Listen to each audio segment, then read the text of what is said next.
बच्चों, एक बार फिर आपका स्वागत है। आज का टॉपिक बाइनरी ऑपरेशंस या द्विआधारी संक्रियाएं। छोटी कक्षाओं से आप कुछ संक्रियाओं को, कुछ गणितीय संक्रियाओं को आप पहले से पढ़ते आ रहे हैं, जैसे कि योग की संक्रिया, एडिशन, दूसरा है घटाना या सब्ट्रैक्शन, गुणा, मल्टीप्लिकेशन और डिवीजन।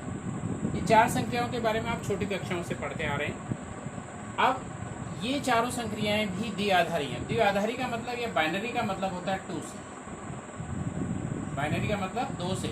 तो ये जो संक्रियाएं हैं ये दो आधार पर सॉल्व की जाती है या हल की जाती है। जैसे कि अगर हमें तीन संख्याओं का योग करना है, 2 + 3 + 4, तो इसमें भी हम दो आधार लेके इस संक्रिया को पूरी करेंगे, इस ऑपरेशंस को पूरा करेंगे। पहले हमने ये दो नंबर्स को हमने जोड़ दिया, ठीक है। तो दो आधार लेके हम चल रहे हैं, 2 + 3 5 + 4, फिर इन दोनों को हम फिर ऐड कर देते हैं तो आ जाता 9। तो ये संक्रिया जो है, एडिशन जो संक्रिया है, योग की जो संक्रिया है, यह भी एक द्विआधारी संक्रिया है। इसी प्रकार से और भी, चाहे वो सब्ट्रैक्शन हो, मल्टीप्लिकेशन हो और डिवीजन हो। जैसे हम अगर डिवीजन की बात करते हैं, चार नंबर्स का अगर हमें मल्टीप्लिकेशन करना है, जैसे ये चार नंबर है, इनका हम गुणा कर रहे हैं आपस में, तो ये द्विआधारी संक्रिया से ही इसको हम हल कर पाएंगे। पहले हमने किन्हीं भी दो नंबर्स को हमने जोड़ दिया। बहुत सारे तरीके हो सकते हैं, लेकिन हमने आधार दो बना के ही चलना पड़ेगा। तरीके बहुत सारे हो सकते हैं। पहले इसको हमने मल्टीप्लाई कर दिया 6, और 4 और 5 को मल्टीप्लाई कर दिया 20, और फिर यहाँ पर हमने द्विआधारी संक्रिया पुनः लगा दी, ये हो गया 120। एक तरीका ये हो सकता है। इसको और भी तरीके से हम हल कर सकते हैं, लेकिन हमें द्विआधारी संक्रिया को ही अपनाना पड़ेगा, और लास्ट में इसका जो सॉल्यूशन है वो इतना ही आएगा। तो ये जितनी भी संक्रियाएं आपने छोटी कक्षाओं में पढ़ी हैं, चाहे वो एडिशन हो, चाहे वो सब्ट्रैक्शन हो, मल्टीप्लिकेशन हो या डिवीजन हो, ये सभी संक्रियाएं या सभी ऑपरेशंस बाइनरी ऑपरेशंस के अंदर आते हैं। अब मान के चलते हैं एक समुच्चय ए एक समुच्चय है, ए एक समुच्चय है, इसमें एक द्विआधारी संक्रिया हम लेके चल रहे हैं। इसको एस्ट्रिक से हम शो कर रहे हैं। एस्ट्रिक से हमने एक संक्रिया को शो किया है, और तो ए क्रॉस ए, एक जो ए क्रॉस ए कार्टेशियन प्रोडक्ट होगा ए क्रॉस ए से ए में, एक जो फलन है Cartesian product from A cross A to A, यह द्विआधारी संक्रिया को प्रदर्शित करती है। यह द्विआधारी संक्रिया को प्रदर्शित करती है। इसको इस ढंग से हम डिफाइन कर सकते हैं, किसी समुच्चय ए में, किसी समुच्चय ए में, किसी समुच्चय ए में एक द्विआधारी संक्रिया, एक द्विआधारी संक्रिया, एक द्विआधारी संक्रिया एस्ट्रिक से हम इसको शो कर रहे हैं। एक, ये क्या होता है मैंने बताया, एक फलन होता है, एक फलन एस्ट्रिक ए क्रॉस ए से ए, ठीक है एक फलन एस्ट्रिक ए क्रॉस ए से ए है। इसको हम asterisk a b, a b यहाँ पर एलिमेंट है एक, ए और बी क्या है, एलिमेंट ऑफ एक है, या को इस ढंग से, या ए एस्ट्रिक बी से इसको प्रदर्शित करते हैं, ए एस्ट्रिक बी से इसको प्रदर्शित करते हैं। तो ये एक द्विआधारी संक्रिया दिखाता है। यहाँ पर ए और बी जो है ये ए के एलिमेंट है। तो इस ढंग से द्विआधारी संक्रिया को रिप्रेजेंट किया जाता है। यहाँ पर थोड़ा सा हम समझ सकते हैं, एक हमने एग्जाम्पल ले लिया, asterisk r cross r, r यहाँ पर रियल नंबर को, वास्तविक संख्याओं को दिखा रहा है, से आर, आर क्रॉस आर से आर में एक हमने क्या ले लिया, एक फलन ले लिया। इस प्रकार का एक फलन है। तो एस्ट्रिक ए बी जो है, एस्ट्रिक ए बी, अगर हम इसको ए प्लस बी लें, तो यह एक द्विआधारी संक्रिया है। यह एक द्विआधारी संक्रिया है, क्योंकि अगर ए और बी रियल नंबर से, ए और बी वास्तविक संख्याएं हैं, तो उनका योग भी एक वास्तविक संख्या होती है, उनका योग भी एक वास्तविक संख्या होता है। तो यह एक द्विआधारी संक्रिया है। ठीक है, अगर इसको हम a माइनस बी लें तो हम समझ सकते हैं दो a और b वास्तविक संख्या हैं, तो दो वास्तविक संख्याओं का जो अंतर होता है, दो वास्तविक संख्याओं का अंतर हमेशा एक वास्तविक संख्या ही होती है, तो यह भी एक द्विआधारी संक्रिया है।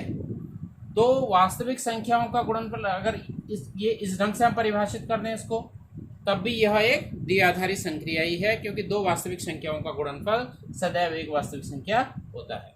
लेकिन अगर हम भागफल की बात करें a बाई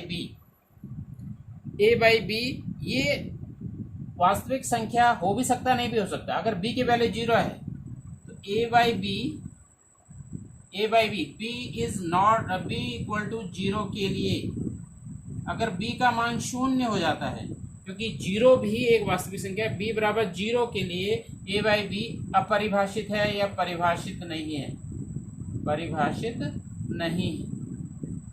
मैंने आपको बताया था प्रत्येक के लिए ये होना चाहिए, क्योंकि b बराबर 0 के लिए a बाई बी परिभाषित नहीं होता है, इसलिए a b asterisk r cross r से r रिलेशन मैंने ले लिया, a b asterisk a b equal to a by b. यह एक द्विआधारी संक्रिया नहीं है। क्यों नहीं है? क्योंकि b बराबर 0 के लिए यह जो फलन है यह परिभाषित नहीं है। इसके बाद है क्रम बिन्वयी द्विआधारी संक्रिया या कॉम्यूटेटिव बाइनरी ऑपरेशन। मान के चलते हैं समुच्चय x एक समुच्चय है, तो समुच्चय x में समुच्चय हमने क्या ले लिया? x ले लिया। एक द्विआधारी संक्रिया हमने ले ली, एक द्विआधारी संक्रिया क्रम विनिमेय कहलाती है, क्रम विनिमेय या कॉम्यूटेटिव कहलाती है, कॉम्यूटेटिव कहलाती है यदि क्या हो जाए a asterisk b equal to b asterisk a, ये अगर हो जाए a और b के बीच ये जो संक्रिया की वैल्यू है ये b और a के बीच की संक्रिया की वैल्यू के बराबर हो जाए, और every a b belongs to x, प्रत्येक a b x के लिए a एस्ट्रिक b का मान b एस्ट्रिक a के बराबर हो जाए, तो ये जो संक्रिया है इसको हम बोल देते हैं क्रम विनिमेय संक्रिया या कॉम्यूटेटिव बाइनरी ऑपरेशन। इसके बाद है दूसरा साहचर्य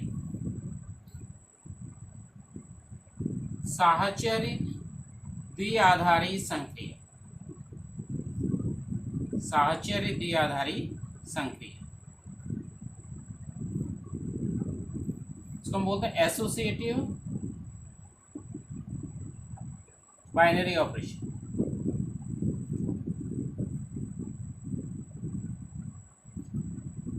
एसोसिएटिव बाइनरी ऑपरेशन, तो ये भी एसोसिएटिव कब होगा इसको समझ लेते हैं। समुच्चय x में एक द्विआधारी संक्रिया, एक द्विआधारी संक्रिया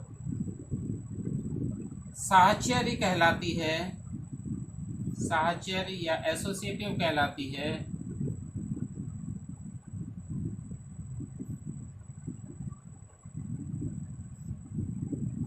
यदि क्या हो जाए, यदि ये इस ढंग का हो जाए a asterisk b asterisk c, यहाँ पर पहले a और b के बीच में हमने लिया है, इसकी जो वैल्यू हो जाए इक्वल हो जाए a asterisk b asterisk c। देखिए ब्रैकेट अलग अलग जगह लगा है, पहले हम क्या कर रहे हैं a और b का a और b के बीच में इसकी वैल्यू हम निकाल रहे हैं, a और b a एस्ट्रिक b की वैल्यू निकाल रहे हैं, द्विआधारी संक्रिया यहाँ पर लगाएगी, फिर इसका जो रिजल्ट आया है, इसका जो परिणाम आया है उसको c के साथ इसका एस्ट्रिक निकाला जा रहा है। ऐसे यहाँ पर क्या कर रहे हैं, पहले b और c का निकाला जा रहा है, फिर उसको a के साथ। तो अगर ये वैल्यू इक्वल आ जाती है for every a b c belongs to x, for every a b c belongs to x, तब यह जो संक्रिया है यह साहचर्य या एसोसिएटिव कहलाती है। देखिए ध्यान रखने की बात है, क्रम विनिमय के लिए A asterisk B equal to B asterisk A, और साहचर्य के लिए A asterisk B asterisk C equal to A asterisk B asterisk C. तो इसको समझने की जरूरत है। तो ये है क्रम विनिमय और साहचर्य संक्रिय, द्विआधारी संक्रिय। इसके बाद है तत्समक अवयव या आइडेंटिटी एलिमेंट। किसी बाइनरी ऑपरेशन का तत्समक अवयव आइडेंटिटी एलिमेंट क्या होता है? तो मान के चलते हैं एक द्विआधारी संक्रिया हमें दी है, तो किसी प्रदत्त द्विआधारी संक्रिया एस्ट्रिक है ए क्रॉस ए से ए, ये द्विआधारी संक्रिया हमें दी है। इसमें यदि एक एलिमेंट इस प्रकार का है, एक अवयव इस प्रकार का है ई, ये ई इसी ए को बिलोंग करता है, तो ये ई इस प्रकार का है कि ए और ई के बीच में जो द्विआधारी संक्रिया हो रही है इसकी वैल्यू ए के इक्वल है, और यही वैल्यू ई और ए, ठीक है। यदि ये चीज फुलफिल होती है यहाँ पर, for every A belongs to A, प्रत्येक ए के लिए, प्रत्येक ए जो स्मॉल लिया है क्योंकि ए को बिलोंग कर रहा है, इसके लिए यदि एक ऐसा ई यहाँ पर है, ई स्मॉल ई इसमें है, ये भी ए में होना चाहिए, ये इस प्रकार का है कि ए और ई के बीच में जब ये संक्रिया कराएगी द्विआधारी संक्रिया, तो इसकी वैल्यू ए के इक्वल है, इसके इक्वल है, और यही ई और ए के बीच में जब द्विआधारी संक्रिया कराएगी तो ये ए के इक्वल है। तो इस ई को, यहाँ पर जो ई है ये इसका तत्समक अवयव या तत्समक एलिमेंट कहलाता है।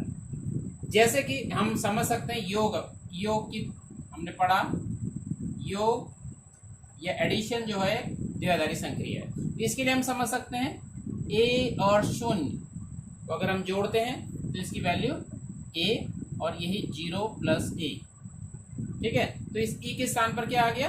0 आ गया, और संक्रिया के स्थान पर संक्रिया है एडिशन की संक्रिया। तो यहाँ पर जो ये शून्य है, ये जो 0 है, ये 0 जो है ये तत्समक अवयव है इस योग अभिक्रिया के लिए। शून्य जो है ये तत्समक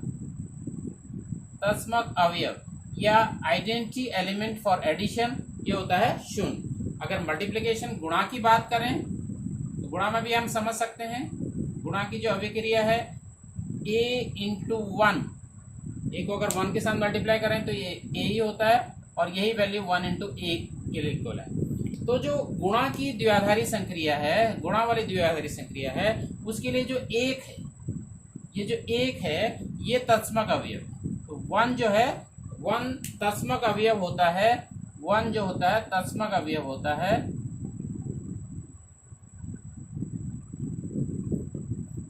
किसका? गुणा की द्विआधारी संक्रिया के लिए। योग की द्विआधारी संक्रिया के लिए शून्य तत्समक अवयव होता है। ऐसे ही अगर हम ई ले लें, ई की वैल्यू, ई इस प्रकार का है, A asterisk E equal to A equal to E asterisk A, तो इस ई को हम आइडेंटिटी एलिमेंट या तत्समक अवयव इस संक्रिया का कहते हैं। इसके बाद है व्युत्क्रम अवयव या इनवर्स एलिमेंट। अब ये क्या चीज होती है? मान के चलते हैं एक सेट ए है, एक सेट, एक समुच्चय हम लेके चल रहे हैं ए, इसमें एक तत्समक अवयव हमने ले लिया ई, ई जो है इसका आइडेंटिटी एलिमेंट है या तत्समक अवयव है, तत्समक अवयव या आइडेंटिटी एलिमेंट।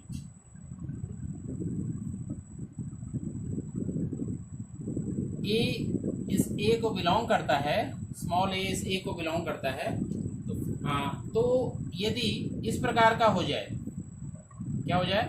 ए और बी के बीच हमने जो क्या लिया, संक्रिया ले ली, संक्रिया हम ले रहे हैं एस्ट्रिक, तो ए एस्ट्रिक बी की जो वैल्यू है वो ई के इक्वल है, आइडेंटिटी एलिमेंट या तत्समक अवयव के इक्वल है, और यही बी एस्ट्रिक ए के बराबर।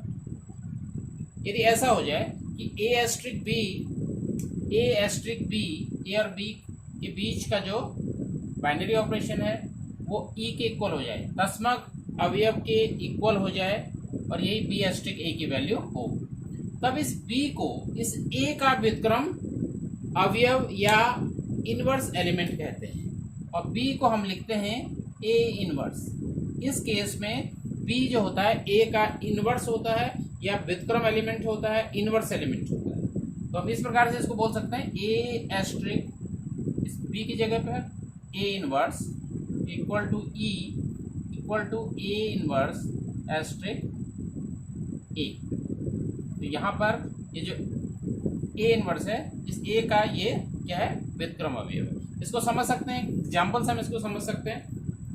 मान के चलते हैं हम गुणा की अभिक्रिया लेते हैं। गुणा मल्टीप्लिकेशन हमने आपको बताया, यह एक द्विआधारी संक्रिया है। तो यदि हम एक संख्या ले लेते हैं ए को हम ए मल्टीप्लाई, अब गुणा में जो होता है 1 मैंने आपको बताया दशमक अवयव होता है। 1 जो होता है, मल्टीप्लिकेशन जो प्रोसेस होती है, बाइनरी ऑपरेशंस होता है, उसमें 1 जो होता है इसका आइडेंटिटी एलिमेंट होता है। तो और ए को अगर हम 1/a से मल्टीप्लाई करें, इसकी वैल्यू 1 होती है, और यही 1/a इंटू ए, ये और ये कैंसिल होकर 1 आएगा, ऐसे ही यहाँ। तो यहाँ पर आप समझने वाली बात है, ये जो 1/a है, ये 1/a इस a का क्या है, व्युत्क्रम अवयव है।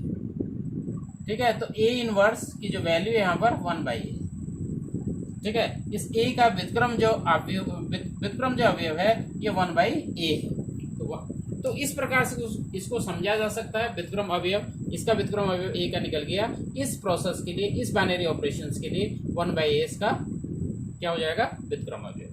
तो ये बहुत इंपॉर्टेंट है। इस बार 2020 में अगर इसका पेपर देखते हैं तो हमने इससे पहले दशमक अवयव बताया, आप व्युत्क्रम अवयव बनाए। इन दोनों पर क्वेश्चन आया हुआ है, 4 मार्क्स का क्वेश्चन आया हुआ है। तो इंपॉर्टेंट है, समझने वाली बात है, बहुत ज़्यादा टफ नहीं है। थोड़ा सा ध्यान दीजिए, सब समझ में आएगा। आगे आने वाली वीडियोज़ में हम मिलेंगे इसके एक्सरसाइज क्वेश्चन। आज के लिए इतना ही। Thank you very much.